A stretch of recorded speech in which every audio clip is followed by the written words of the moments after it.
Alright, so today I truly want to talk about how to keep up with God.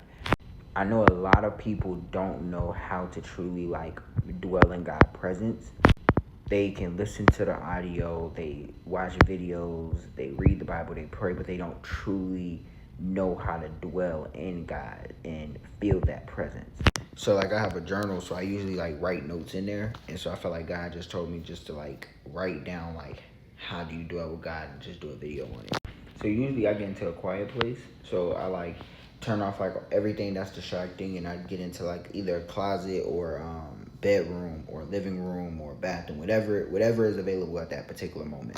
And I just rest in God's presence. And how I do that, I just turn on gospel music or worship music, and I just allow it to just play for 5-10 minutes.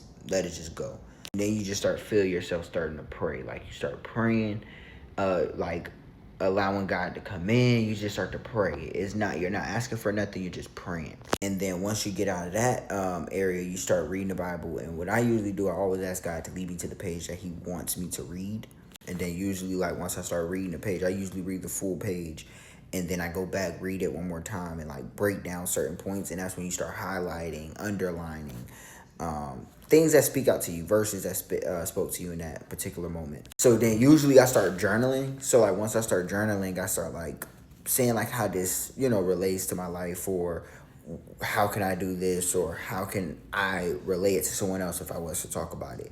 And I focus on that scripture. I focus hard. So you start focusing on that scripture, but you keep the worship music going in the background as well. I forgot to say that in the beginning, but you keep it going in the background as well.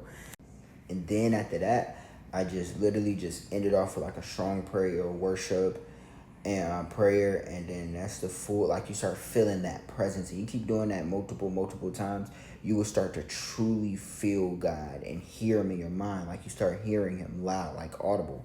You start hearing him.